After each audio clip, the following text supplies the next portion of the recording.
Hi, everyone, and welcome.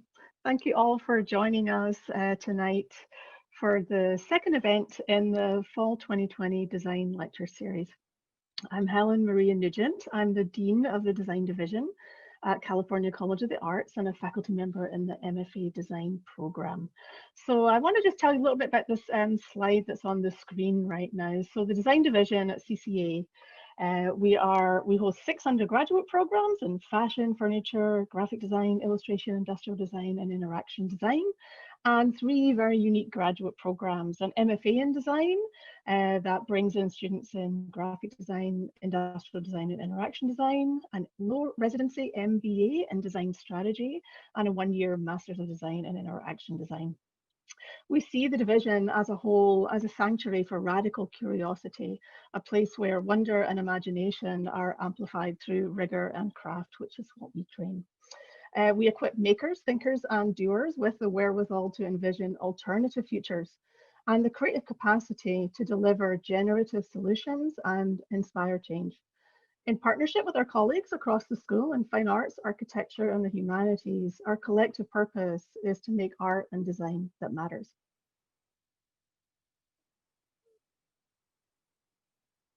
Our campuses are located in Huichin and Yelamu, also known as Oakland and San Francisco, respectively, on the unceded territories of the Chichonyo and Ramaytush Ohlone peoples, who have continuously lived upon this land since time immemorial.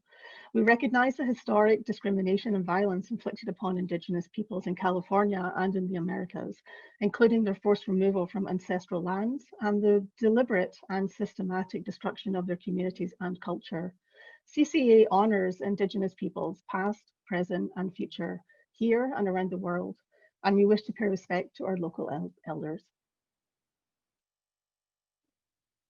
The fall lecture series, as you're seeing on the screen right now, hopefully you saw a few of our lectures in the rolling slides. It's entirely online, as you know, and open to the entire global community. You just have to RSVP for a Zoom invite. Our 8 esteemed guests this semester are leading designers, strategists, curators, and educators. They're going to be addressing how we use design as a tool of empowerment to defy and overcome the most pressing issues of our time: racial inequality, environmental catastrophe, and inhumane technological change.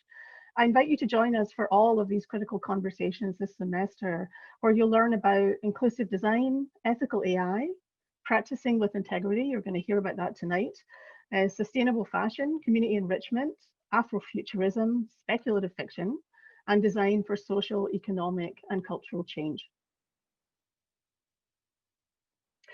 Just a shout out to our next event is on October 1st, and we're going to have Jasper Wong with us, who's going to be talking about the impact of painting on walls. So I hope you'll RSVP for that, and we'll put a link in the chat, in the Q&A in the chat later. I want to shout out and a big thank you to Juan Pablo Rahal, who is the designer of the brand and the identity for our lecture series this semester. He's a recent alum of the MFA design program here. And you can read a lot more about Juan Pablo's approach to this commission on our portal page for our website for the lecture series, and his goal of creating a decolonized expression of design and a woven form that represents the interconnectedness of the different events this semester. And a quick shout out to all my incredible design staff who are working behind the scenes tonight and bringing this series to a reality. It's a big collaborative effort. So a little bit of just FYI, what you're seeing right here is, if you can look at the green arrow, that is the Q&A feature, and we're going to be using that throughout the evening. So if you have a question, please click on the Q&A and put your question in there. You can do that even as the lecture is happening. And then we're going to ask for you to upvote the ones that are really interesting. So if someone else has posed a question like what you were going to ask, if you could upvote it, then at the end, we're going to have about 10 minutes or so, maybe a little more, of Q&A, and we will ask Silas the questions that are upvoted. So thank you for paying attention to how we're going to do that. We will also at the very end, after the Q&A, open the chat so you can all chat to each other and say hi to Silas and things like that too. So tonight we're going to be learning from Silas Munro, a co-founder of the founder of Polymode, which is a bi-coastal studio that works across all kinds of graphic output, as you're going to see tonight. I'm patiently waiting to receive my copy of the Willie Smith catalogue that he recently designed for that show at Cooper Hewitt. So I'm super excited to hear him talk about that. And can I ask Silas and John Sweda to turn on their videos, please? Hi, both of you. We also have John Sweda with us tonight. He's the chair of the MFA in Design and is actually the host for our event this evening. Thank you for bringing Silas to us, John. John himself is a prolific designer working under the studio name Stripe, specializing in print, book, exhibition design and all kinds of things. And maybe just a shout out to him that it's worth noting that he was recently invited to join the prestigious Alliance Graphique Internationale. Quite an honour. So we're delighted to have him as our chair of our MFA programme. So welcome, John and Silas, and really looking forward to your lecture tonight. Thanks. Thank you, everybody. Thanks, Helen Maria. And yeah, before we introduce Silas, I again want to thank Helen Maria for supporting such an exciting divisional lecture series. And I want to thank all of you for being here tonight. Silas Munro describes his practice called Polymode as applying design to inspire people to better themselves and improve society. His list of recent work demonstrate this studio ethos, from designing publications for the exhibition of Jacob Lawrence at the MoMA, Mark Bradford at the Venice Biennale, and Willie Smith at the Cooper Hewitt National Design Museum, to contributing writing for the book W.E.B. Du Bois, Data Portraits, Visualizing Black America, to a series of workshops and partnerships with design educator Ramon Tejada called Throwing the Bauhaus Under the Bus. Silas's activities demonstrate his commitment to elevating underrepresented voices and critiquing existing power structures in creative fields. His work as a designer and educator explores the unaddressed post-colonial relationship between design and marginalized communities, as well as particular ideas of connecting one's own lineage towards new modes of making work. Along with his practice, Silas is a well-established design educator serving as a critic at CalArts, MICA, BCU, and Yale. He's currently an associate professor at Otis College of Art and Design and an advisor and chair emeritus at the Vermont College of Fine Arts. So he is a very busy person. We are beyond thrilled that Silas will be with us here at CCA in the spring as a visiting faculty member in the MFA design program, teaching a seminar course titled Lack Data, A History of Systems and Oppression and Visibility Within Data Visualization and Design. I've had the great pleasure of knowing Silas for quite some time, meeting him in 2003 at the Walker Art Center, where he was serving as a design fellow under design icon Andrew Blauvelt. And it's been an absolute pleasure to observe him from a distance as he earned his MFA from CalArts and moved into a career as a designer, educator, and a really important thought leader in design today. So let's welcome Silas Munro. Thank you so much, John.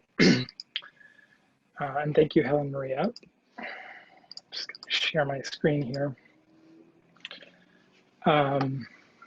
It's funny, yeah, I've known John for a while. One thing he didn't mention was that when I was starting grad school at CalArts, he literally let me stay in his apartment the first couple of days that I moved to LA. So he literally gave me the generosity of his home. So I appreciate that. I want to thank everyone at the CCA's design program, including the MFA in design program, for hosting this talk and also making it free and open to all. It's really an amazing lineup. I also want to echo the shout out to Juan Pablo Rahal for his amazing design. And actually, Juan Pablo and I met each other at Otis Art Book Fair that our grad students run. So you just never know if someone you meet, what might happen. I'm pretty sure Juan Pablo is the reason I'm doing this talk right now.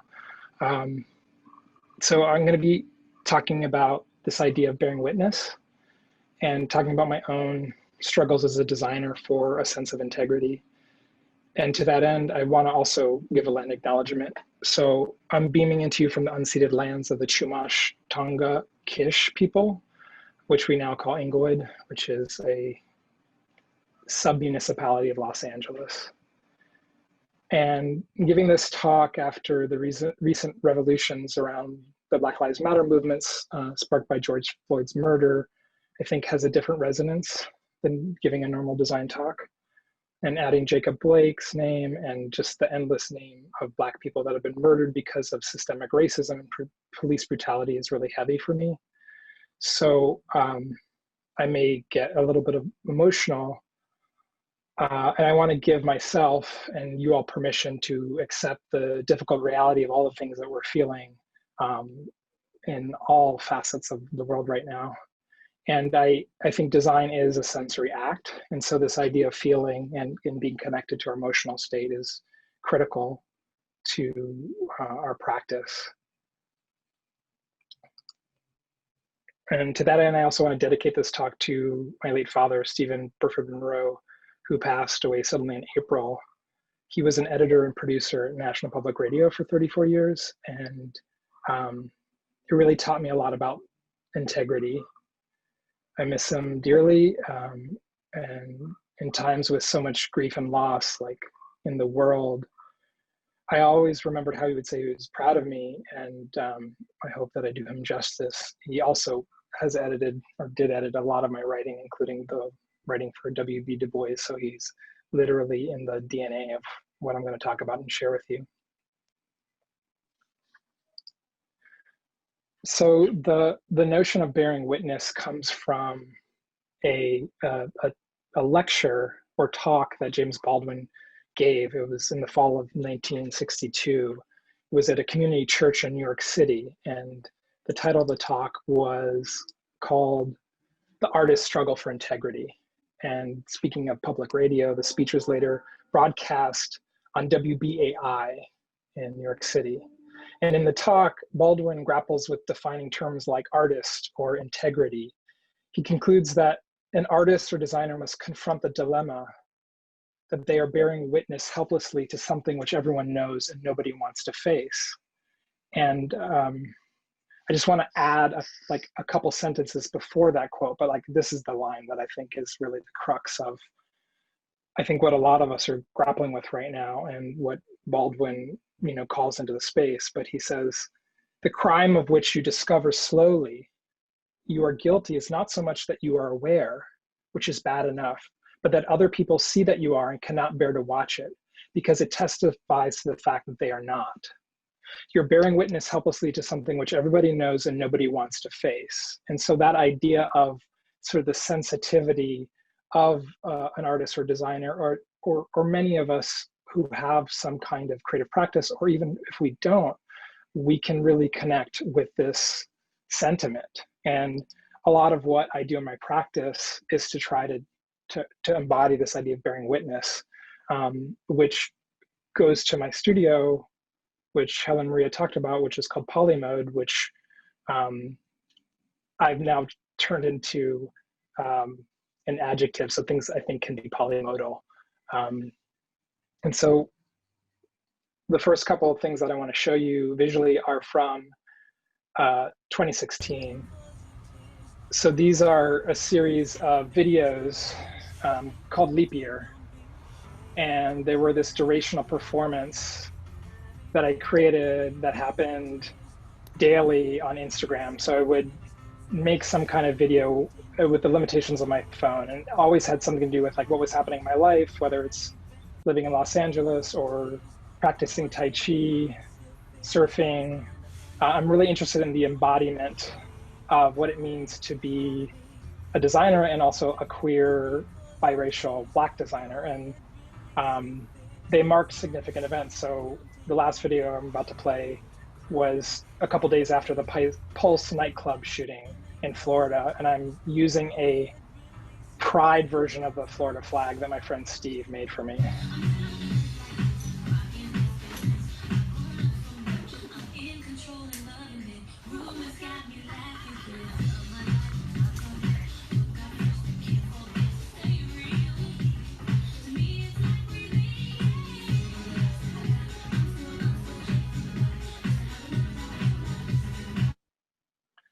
so that notion of having many facets, you know, both in terms of identity, but also wearing many hats and playing many roles. As John says, I like to stay busy. So in addition to being at Otis, I teach at this kind of very weird school, which John had a chance to come visit and see, which there's sort of a bit of a joke of it kind of having cultish aspects, but this is the work of A. Marcel, who is one of the students I advises their thesis work. The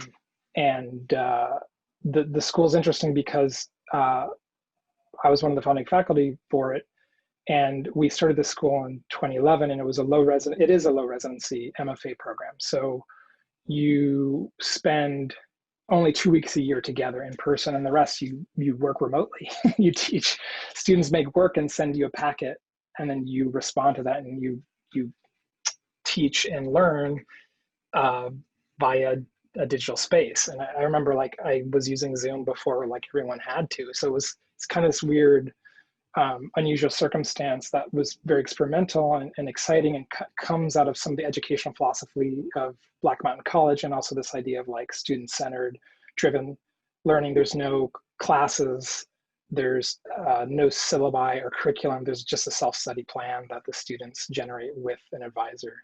And so that allows students to do work that might not conform to sort of typical expectations of what design should be. And that notion of being polymodal was something that came out of my thesis at CalArts, which was this combination of typography, publication design, fiction, autobiography, autoethnography, which really looked at like how do we make work that we can connect to as a designer, whether that's forms of our identity, processes, or approaches. And so I made my own framework for this kind of multiple persona, multiple ways of working. And that included making fictitious characters. Like up on the left, there's Jan Buffman, who's a bodybuilding graphic designer. That's like a mashup of Jan Schichold and Arani Coleman, who is a heavyweight bodybuilder, professional bodybuilder. And I was doing a lot of weightlifting at the time, including making a custom typeface called Alpha Bravo that you see in this kind of middle spread in the top row, that bulked up and literally like got bigger when you put characters next to it, and you can see like the bodybuilding spread. But there were also there's a queer designer who is a botanist. There's this utopian Parabo Munabi, and this pataphysics philosopher. And it's interesting how this weird speculative project ended up becoming something that shaped a studio, and which is now two partners. Brian Johnson, who I met as an undergrad at RISD, we're like best friends and also business partners. I first met him, he was wearing a Boy Scout uniform and had like hair the color of what I have now, except it was purple. And since then we've worked on different projects together, and it started pretty organically, where when I got the commission to design the catalog for Jacob Lawrence, it was really kind of the only book design I had done. I had worked on some projects at the Walker and had worked for Lorraine Wild, who through the spirit of generosity actually was the one that referred me for this project. But I had never really done my own book, because actually the Walker was closed for renovations when I was there. So it was like this interesting time where the programming was quite different. But it was really a chance to sort of cement the foundations of what we're interested in the studio, which is poetic research, but also a sense of joy and play. And one of the things I think is really powerful about Jacob Lawrence's work and the typographic approach we took, there was a section of the book that also had like a chapbook of contemporary poets who had written poems about the series. This idea of like, how do you have both like an art catalog and also like a book of poetry kind of in the same container, really opened up this sort of space for us. And we ended up also collaborating with the in-house team at MoMA to create exhibition graphics, and also a website that had all this like information about the different Jacob Lawrence, but also like influences, both like contemporary and historical. Like you see Marcus Samuelson, the chef who's based in Harlem, would respond to the show. And so this notion of creating a polymodal system of design, which I think a lot of designers do design systems and create identities, but it became not only ethos, but a way of practicing in addition to sort of this flexible style or a kind of approach that shifted, for example, with this identity system for Mark Bradford's show at the Venice Biennale, where he was pointing back to this phrase, "Tomorrow's another day," from the film Gone with the Wind, where he's questioning and unpacking the sort of history of Black construction and reconstruction and destruction, which featured a new body of paintings that he created, as well as sculptures. And the typographic system was relating to sort of the history of inscriptional lettering in Venice, but also connected to the contemporary time of both like his being born in the 20th century, but also this moment of kind of what Mark described as kind of like a burnished guild. And so the type on the book, in a responsive website, and other materials that were part of the exhibition, kind of took this framework through different forms and different approaches. And one of the things that was really interesting about one of the texts that was in the book was the essay Black Reconstruction by W.E.B. Du Bois.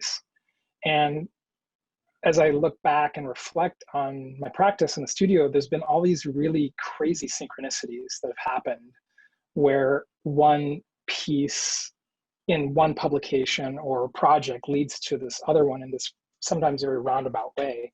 And at that time, the first time I saw these diagrams from 1900 by W.B. Du Bois was when Kathy, the curator, was like, "Hey, these have just been digitized, these diagrams, and like, would we put them in the book?" And we had this whole conversation about them.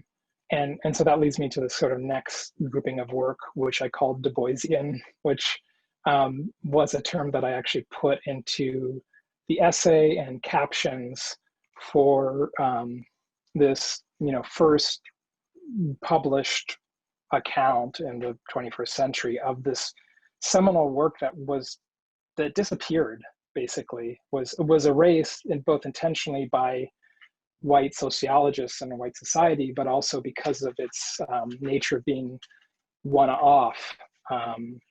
It lived in the Library of Congress and didn't go anywhere. And so Britt Russert and Whitney Battle-Baptiste, who are scholars of Du Bois in UMass Amherst, asked me to write about the design of the plates, which are 63 20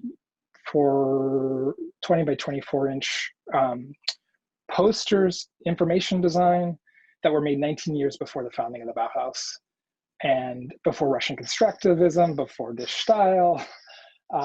And so when I found out, I like really got into writing about these, I was pretty, like, my wig was flipped. Like, I was just shocked that both the plates and then this installation that he created with Booker T. Washington and Thomas J. Calloway, who was a Civil War clerk, that involved collaboration of all these historically Black colleges together, just kind of blew my mind in terms of the innovation, this fact that the plates themselves are a form of interaction design.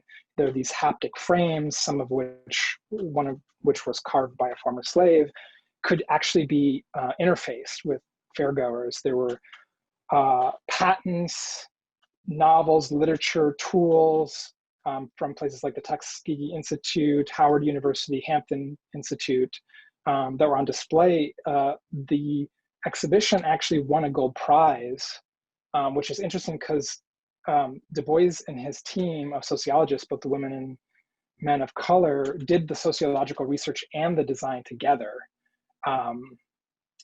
basically untrained, and did it in like a process of like under a few months. And it was actually easier for the designs to get to Paris where they were exhibited rather than Du Bois. His budget was kind of blown and he went in steerage. So it was kind of this weird reverse middle passage. And the plates are amazing and remarkable, and have a lot of innovation, and it's really shocking and showing you the problems with our current design history, dialogue, and discourse that we're now, I think, because of recent events, like finally we're like, people are like, oh shit, yeah, I got to do something about this. And so I want to, while I take a breath from my voice, I want to let you listen to Du Bois talking about this time being at University of Atlanta, where he taught for many years and actually really developed modern sociology before the schools of sort of the University of Chicago, which we normally associate with the formation of modern sociology in the United States. And him talking about the challenges of what he had to bear witness to. Not only, anyways, I'll just let you listen to him. In 1897, I went to Atlanta University and stayed there 13 years, making a systematic study of the American Negro, which wasn't well done because we didn't have money enough or personnel to carry it out. But nevertheless, it's fair to say that for the next 25 years, there wasn't a book published on the Negro problem that didn't have to depend upon what we were doing at Atlanta University. It was the first study of the sort. Ours was the first institution in the United States, white or black, that had any course on the history of the American Negro or on Negro history in general. So that it was a good beginning.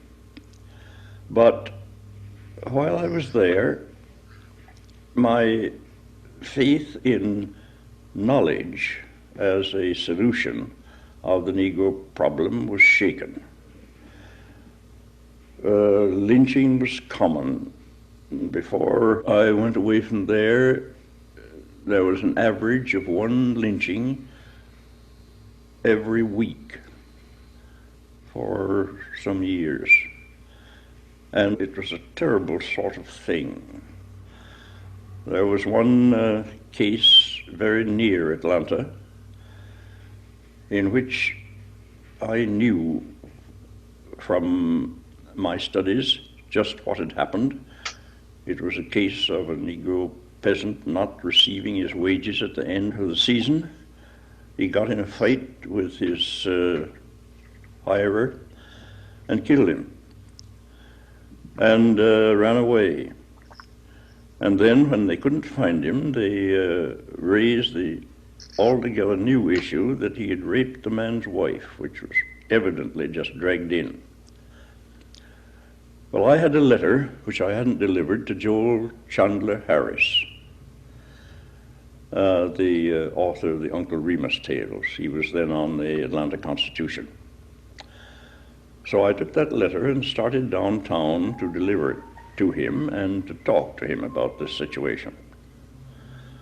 And on the way down, I found that this Negro, Sam Hose, had been caught and lynched, and that in the meat market, which was on the way I had to pass, his fingers and toes were being exhibited.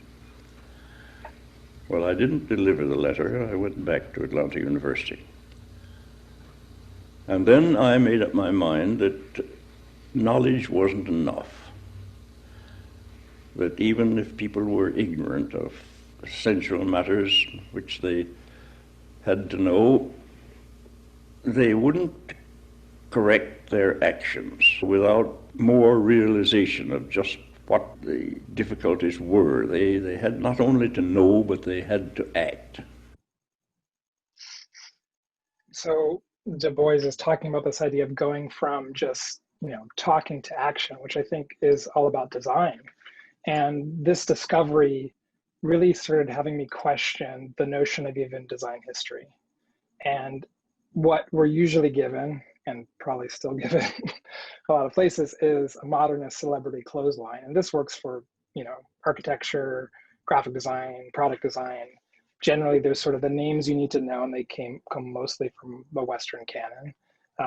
If you use Phil Megg's History of Graphic Design as sort of like the first book on history from a graphic design perspective, it's like cuneiform, and then like kind of maybe you get to the 80s with a programming and like postmodernism. And there's not really a contemporary contextualization or even sort of like how these movements add up to additional context. And so I started modeling what were ways that I could instead vision what a design history could look like. And so I was thinking about this idea of a queer family, like one where you have more of this nodal rhizomatic relationship. And sometimes that's like things that you're connected because, like Herbert Bayer and Walter Gropius, like there's no way they're not connected in their network of design history because of Bayer being Gropius's student and them working on a number of projects, after school, him becoming a teacher there.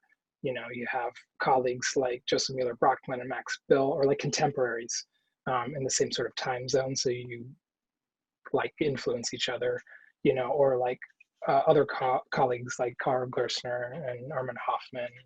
And Armin Hoffman is like, both Ulm and Yale has a lot of connections. And so suddenly you can kind of have this like string theory, but like you can also like choose your family. So like I choose Alain Locke, who is a queer Black man from the Harlem Renaissance, who was a huge part of publication design and things that we know. He even coined the term Harlem Renaissance, and I can choose John, and John is the reason I actually ended up at CalArts. When he came to Walker, the way he talked about his work, I was like blown away. And I was like, I want to do something like that. Or like Juan Pablo and I are like, now connected, or you just suddenly can have this rhizomatic family tree. But that's sort of still like a hierarchical. And so if you're thinking about diversity, inclusion, and social justice in design history, you suddenly have to reframe what's considered major, what's considered minor. And so when you bring Du Bois into the equation, when he's been erased, it suddenly changes your perspective on De Stijl, on Bauhaus, on isotype, which comes later in Vienna, but are all things that he and his students were exploring decades before these other things. And so then that you have to contend with, or I'm choosing to, this is what I'm doing in my design history curriculum now, is like, what are the other uncoverings that happen? So if you take streamlining or the production of automobiles, or even the notion of design thinking, like Henry Dreyfuss and Norman Bell Geddes and Buckminster Fuller, if you reframe that within the context of redlining, racism, the Victor Hugo motorist green book, and things like what Robert Moses did with the BQE in Brooklyn, which happened in Miami with Overtown, Los Angeles, where the highways and the automobile spaces are not safe for everyone, then you have to recontextualize like what's significant and what voices need to be included. And that goes the same for 1968, where you have the Eames Aluminum Group coming out, and you literally have like one population reclining in an office chair and another population in Memphis, sanitation workers striking for their lives, like walking through refuse. And so that interconnectedness and reframing is really critical, and led to another project where Du Bois,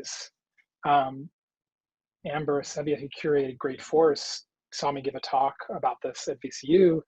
And we ended up talking about designing a catalog for this show of contemporary art, where she was using both the concept of Great Force, which actually comes from James Baldwin. So there's like another connection, seems to be like my patron saint of design and society, and also Du Bois. And so she was interested in taking his type, which we connected her with Trey Seals, who was doing a digitization of the engineering template that Du Bois and his students were using, and then taking the diagrams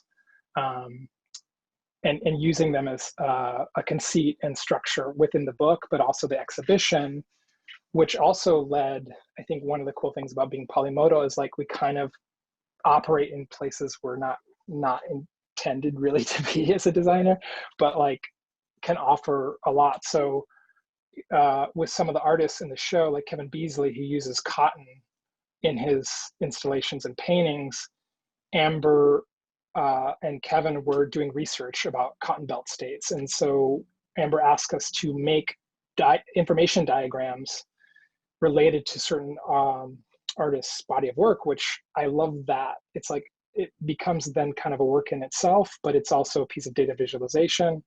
And we use this term that Du Bois uses in the first plate of the series where he says charts, maps, and other devices. And so these other devices got implanted into the book and then became kind of part of the visual language of the exhibition design, as well as a reading room and workshop space that Claudia Rankine's the Racial Imaginary Institute used. And that also became a toolkit. We're really interested in empowering studios that, or institutions that like can't necessarily have us do everything, but the in-house design team then took our sort of kit of parts and then applied it to a number of other media, including social media and things in the space. And so this notion of lineages or connection points is something that also is something that is paramount to my work. And John had mentioned Ramon Tejada, who he and I have worked on a number of different workshops and projects. And we've been talking in this workshop we did called Bauhaus Under the Bus. I'm not going to show that just because there's some other things I want to talk about. But we kept talking about like, how do we see ourselves in design practice, and how do I encourage my students to trace those lineages? And that we found a huge node in the designer Willie Smith, who is a fashion designer who was one of the most successful Black fashion designers who unfortunately died of AIDS in 1987, but is a precursor to Off-White, you know, Virgil Abloh, Supreme, you know, Surface to Air, these kinds of streetwear brands. And he really believed in this idea of liberating fashion that was inclusive, that now we call gender non-conforming, but at the time would have been called unisex, and was affordable, where he talked about not designing clothes for the queen, but for the people who wave at her as she goes by.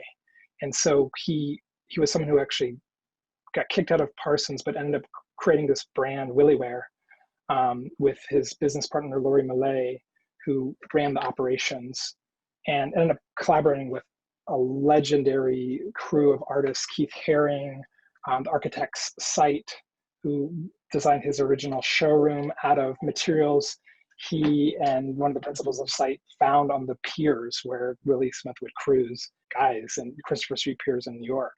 And so this idea of like some of the themes of my thesis like start showing up in my work, which feels really uncanny, but also really powerful. And so I just want to encourage any graduate students that are listening to lean into the open space of what school can be. And so kind of like other projects, we get the chance to write something about our design process for the Willie Smith show. So I'm going to read some selections of that, but we ended up writing a memorial called Design for Willie Smith. And it started with a quote where Willie Smith says, "Give me old-fashioned basics like denim work clothes." In 1999, when we were just entering college, the we is Brian and I, we wrote this together. The World Health Organization estimated that 14 million people had died of AIDS, over 500,000 of those in the United States. They were friends and fathers, sons and daughters. They were able teachers, leaders, creators, and guides. Our young minds were still grappling with what it meant to be sexual beings, let alone what it meant to be gay. We had to process the profound anxiety surrounding unsafe sex, the terror that being gay equaled death by AIDS. At the time, we observed the public crash of MTV, Bennington, Ryan White, the AIDS quilt, Magic Johnson, Keith Haring. We did not know then that as we grew older, we would have a shortage of mentors. In this trove of human and cultural queer existence, where was the light in the dark? The hermit holding the lamp of truth, the disco ball illuminating our radiant and sweaty frames. Who would hold that space? We felt the absence. Who do we talk to? How do we handle this fire hydrant of feelings? Why do these taboos feel so good? When will this shame go away? How do we transmute this anger into art? Ghosts don't answer. They haunt, linger, and fade. When Cooper Hewitt approached us to create a graphic identity and typographic system to communicate Willie Smith's ingenious, multivalent, and complex body of work, we saw an opportunity to honor a design ancestor's legacy. This has been one of our studio's most challenging, inspiring, and heart-healing projects to date. Smith excelled at collaborating with discipline-crossing visionaries that defied genre by manipulating text, image, and material form. In the beginning stages of our research, we were especially drawn to Willie Ware's collaborations with Dan Friedman and Bill Bonnell. Friedman was one of the few queer graphic designers referenced by our largely heterosexual faculty. His dynamic typographic experiments reflected both the rational lineage of the Bauhaus and an upstart postmodern approach. The wild graphics and interior design Friedman designed for Willie Ware upended societal expectations of corporate branding and space by embracing a queer sensibility. Similarly, Bill Bonnell's work for Willie Ware captured the brand's explosive creativity within the still traditional fashion system. The poster for Bonnell's landmark exhibition, Postmodern Typography, Recent American Developments introduces, quote, visual design that uses typography not only to inform, but to express. Type that explains an idea and in cases almost visually becomes the idea. We channeled this ethos into a design concept for Willie Smith's street couture that reflects Smith's playful fusion of practicality and individual expression for everyday living. Smith worked with a spirit of utilitarian accessibility in the design of his clothes while transcending the trappings of socially constructed identity. He celebrated his Blackness and embraced his queerness. In the process of selecting typography for Willie Smith, we felt it was important to find a type designer and type family that could speak to both a queer Black lineage and a no-nonsense practicality of Willie Ware's separates. We found this in the Halyard typeface, conceptualized by Josh Darden, who's one of the few Black type designers and also happens to be queer, in collaboration with Evan Sorkin and Lucas Sharp, and released by Darden Studio in 2017. Halyard display creates a bold graphic statement that we believe would have pleased Smith, who once remarked to Women's Wear Daily, "I hate to see good clothes displayed in a non-special way, without saying anything." The companion Halyard text is drawn as a workhorse typeface. It functions well at smaller point size, supporting extended reading or the deep research and meticulous memories archived in the book.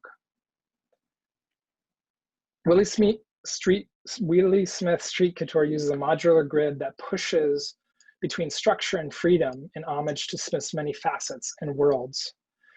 The gray tones and tints were a reference Sight's groundbreaking Willie Ware interiors that merged street and showroom with a wash of monochrome.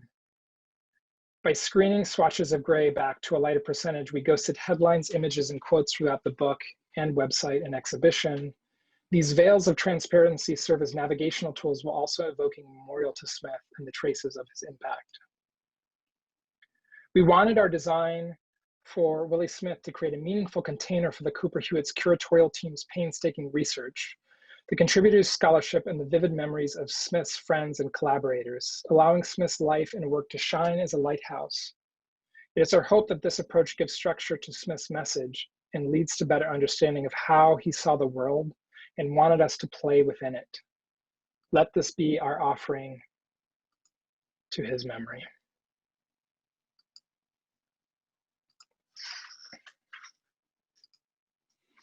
So this is a video of what the site looks like, which again was an incredible collaboration with both the museum and curator Alexandra Cunningham Cameron and her amazing team at Cooper Hewitt, as well as the company Cargo, which donated its platform to help build the site. And it was something that Alexander and her team were really pushing for. And because of COVID-19, the show only opened for 2 days. I was able to go to a press preview, but this archive actually ended up being a huge extension of the exhibition and has allowed a lot of people to get access to the amazing body of work and writings about Willie and remembrances. And so we feel really grateful that we have drawn and get to work with clients that are really thinking through the implications of what does it mean to have integrity in scholarship, both in terms of the content, but also the form and the structure and the technology that's used to give access. And so that brings me to a piece that Polymode, Brian and I, and then a former student of mine, Ben Warner, worked on, which is a parody of this Alfred Barr diagram, the first founder of the MoMA, who has a connection to Jacob Lawrence, actually, because he was involved in acquiring the migration series. So it all does feel really connected.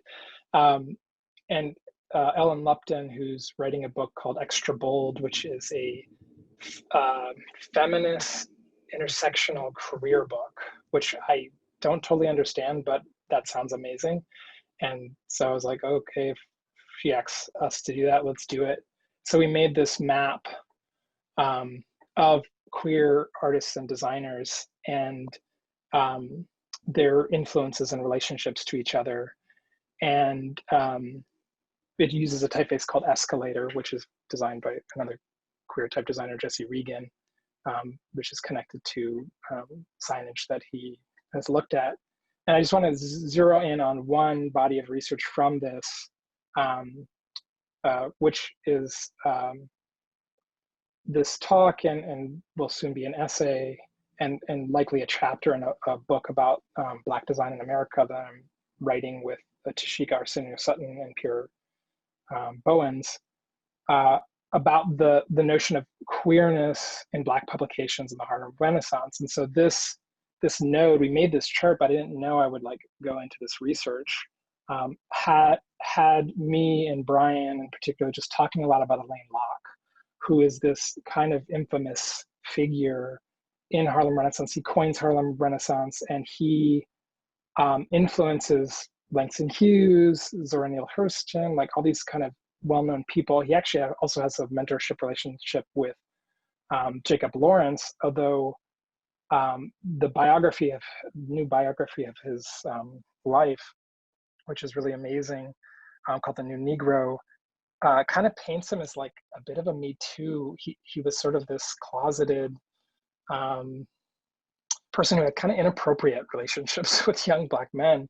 And so seeing this work is also making me think of and connect to Du Bois, who's amazing, but also was homophobic and also misogynistic, and had kind of illicit affairs with like people that work for him, which is like all in this book. So even as amazing and groundbreaking as like adding Du Bois to the canon, like there's all these problems when you really start to bear witness to things, and including the work of Aaron Douglas, who's not queer, but makes Fire, which is the first published account of a queer Black narrative, but also is complicated because it's not just Douglas making this work by himself. He's also mentored by Vinod Reis, who is a German emigre who comes to New York and encourages him to explore and reference African art and subject matter in his designs and illustrations.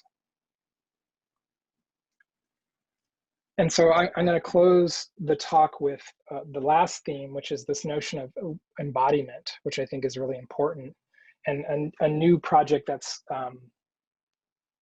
approved, and I have permission by the client to share this, but I'm just showing fragments of something that's being completed, which is a project. It's called UAN, or Tumas, which is a app for K through 12 students in Orange County to help with emotional resiliency, particularly in face of COVID-19. And so we helped the organization name the app, create the visual identity, and also design the application. We're like working on a bunch of other materials. And for us, it's the sweet spot between, beautiful design that has a kind of visual integrity, all the things we kind of learn in design school with like typographic honor and consideration, but also multilingual support, a flexible series of marks that is informed by not only the typographic rigor that I was talking about, but also sacred geometry. The program is based on a program that the organization already does, but now is doing it virtually, and includes a series of 6 lessons that look and start with you and COVID-19, and they move on to you and your community, you and your tools, and they have this kind of oscillating, expanding awareness of how you can empower yourself, whether you're a kindergartner or a high school student, to find resources to support yourself in this intense time. And we created with a form system and a color system that is flexible, that works, where there's consistent colors across the system, but also applied specifically to, say, like K through 2 learning. And so these are stills from videos that are part of the app that are hosted by health care and community outreach experts that are talking about resiliency in different ways. And that got translated into this app, which one of the things that I really like about working in the digital space, which was not something that was like really prefaced a lot in design school at the time that I was there. I've always been interested in it. But I kind of just want to encourage you, those that are like considering that, it's really, we're in this amazing time where there's like amazing tools to really help visualize ideas that are quite complex. And for me, I love the process too. This is a screenshot from Figma, which is the prototype I'm going to show you a little bit of, where these are like all the connections within this app, which features a chat functionality with social workers, video lessons, and a whole host of other features. So I'm not going to show everything about this, but I'm going to just show you a little bit of like this prototype animation that we've just handed off to developers. So this is still kind of a working prototype, but the system, like most apps, allow you to like create an account and either sign in. I'm going to just do that. And part of when we were designing this app, we were really thinking about the idea of like, what if you actually had an application that cared about you? And like, how do you create that experience, both formally, visually, but also in the interface? There's an introduction video that welcomes you. This is a placeholder of the video. This is David, who's been creating all these amazing videos for students. And so we actually just got some feedback this past weekend from 7th through 12th graders. And it's really amazing to hear how savvy, I mean, I know my design students are, but savvy students are about color, typography, and had really strong feelings about like the app. They were really enthusiastic about it. But they were also like critical about the type. They're like, why is the type so basic? Like that was like one of the comments. And they have a lot of savviness about like, oh, what if I could like create and change the colors myself? And it just was really, I really love working on this project and love building and creating and shaping teams, and really looking at collective effort as a way that we can kind of elevate both our clients, but also the studio. And one of the things that we've been really championing is a level of financial transparency in our studio, paying fair wages to our employees. I love a number of other studios that I will not mention, but I didn't get a chance as a design student to work at those places because I could not work for a free internship. I had to have a paid position. So I ended up actually working at the community college summers at RISD and actually learning how to teach there. But so I'm really proud of this work that we're doing because it feels really relevant to this moment, to the technological moment we're in, but it's also speaking to how the kind of place I want to work at. And how do you that become a kind of integrity, and how do you create that kind of space that includes anti-capitalist perspectives, like how do we look at compensation, how do we look at schedules, and how do we communicate that and share that with our clients. So that's just a little bit of a preview of the UN prototype. And I'm going to finish up with one last project to close, which is about not design, but is design. So one of the things that I did when I came here to LA this last time, I moved back here 4 years ago, is I have always wanted to surf, and I never have. And so I actually had an interesting experience after doing a pretty big project. A client who was supposed to hire me didn't, and as a kind of like, hire me again, as a kind of conciliation, I ended up just throwing a bunch of the money from the projects into surf lessons. So I was like surfing like crazy and really like learning to understand the water. And I just started documenting my progress and sharing it. Talking about the conditions, the wind. I really like how surfing grounds me to a place and time, especially in this time where we're feeling Groundhog's Day-ish. And there's something about presence that's really powerful. And one of the things I want to share is I went, this is drone footage from a paddle out that happened after George Floyd died, in honor of his memory and in honor of Breonna Taylor on her birthday. And this was occurred at Inkwell Beach, which is now called Bay Street in Santa Monica, which used to be the historically Black beach. It was the only place in segregation where people of color could sunbathe. And there was a pretty famous surfer named Nick Gabiland, who the beach is sort of named in honor of him, who, because he wasn't allowed to surf in Malibu, but wanted to surf the waves there, would paddle the 12 miles from Santa Monica to Malibu, which kind of blows my mind.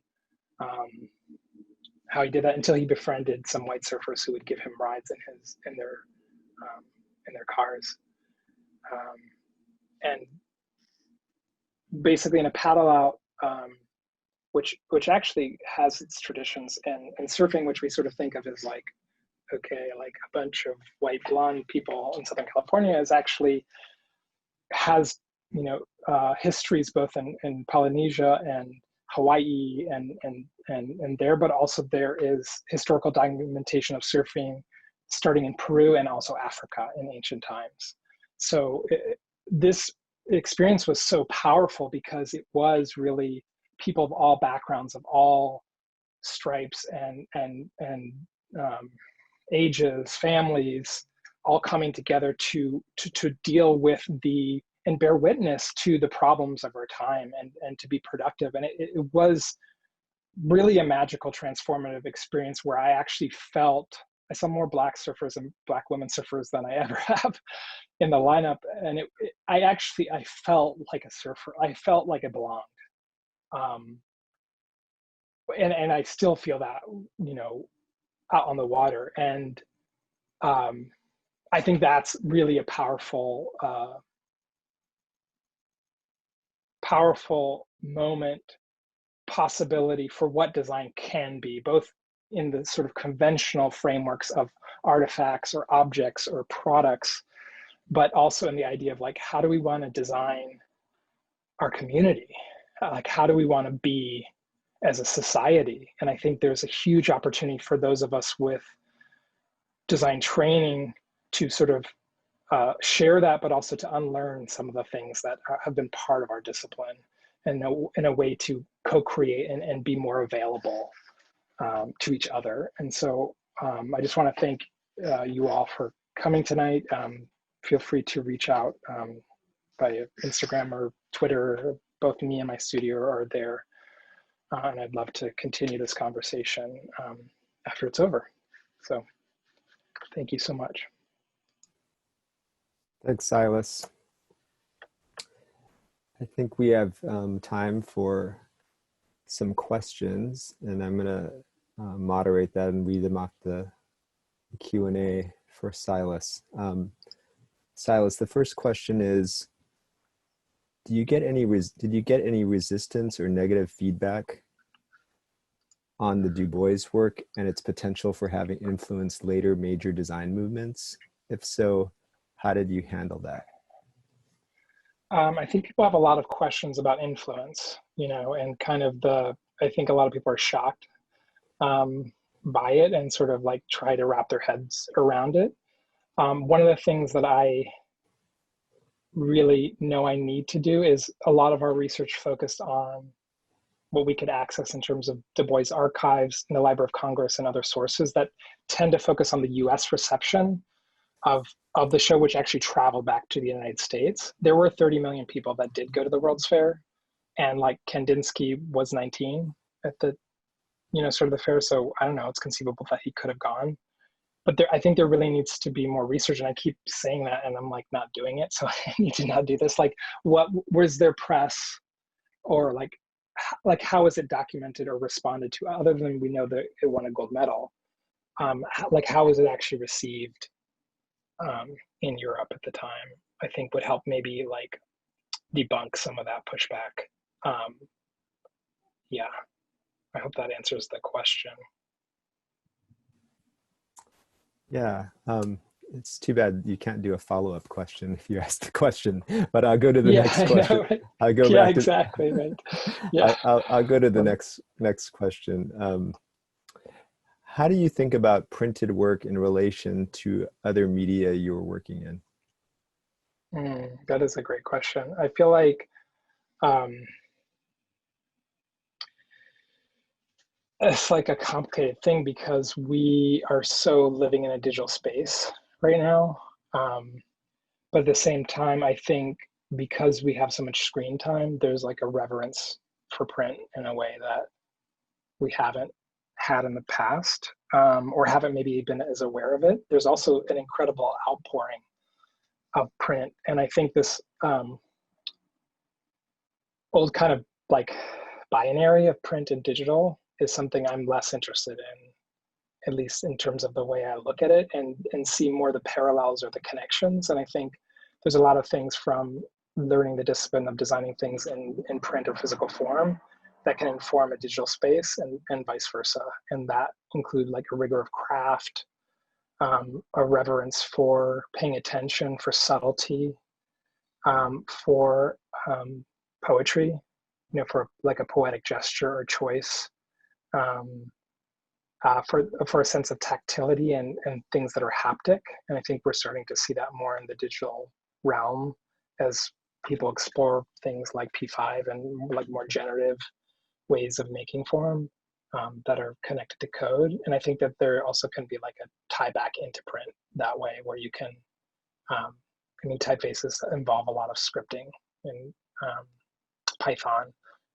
But it would be really interesting to see people kind of use the tools of like digital production that are happening and kind of point them back to print. I think could be a really interesting space to explore, and something that we are definitely exploring. Yeah, I love that idea. You should work on that. The next question is from a professor at CCA, and she's asking, is the map about queer artists and designers available anywhere? She'd like to share it with her students. Sure.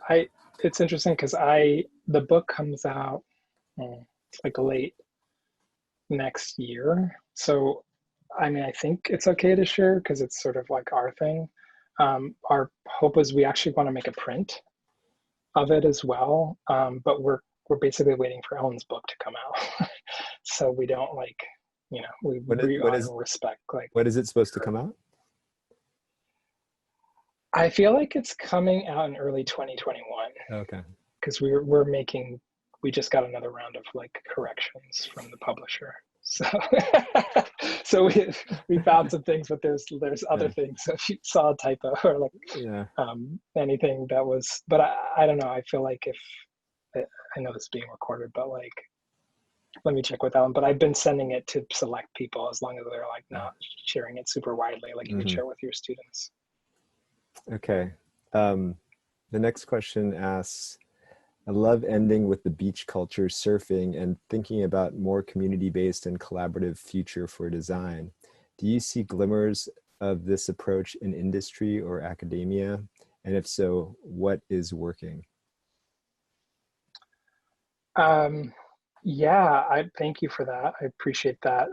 I think there are glimmers of this approach because we're realizing that the way we've been working from this sort of capitalistic, patriarchic, homophobic, yada, yada, yada, white supremacist framework is not working. And I think this more integration of ourselves and us as human beings has a lot of potential. And one of the scholars that I think is doing really amazing work in this area, scholar, but also amazing writer and person, is Adrienne Maree Brown. She has 2 different books, one called Emergent Strategy, where she takes her experience as a doula and social worker and community organizer for many years and applies it to how we could reframe and reimagine systems of design and culture.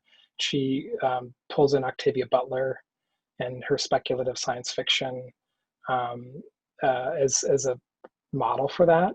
And then her new book, which I just started reading, which is awesome, which relates to surfing, is called Pleasure Activism, which is basically a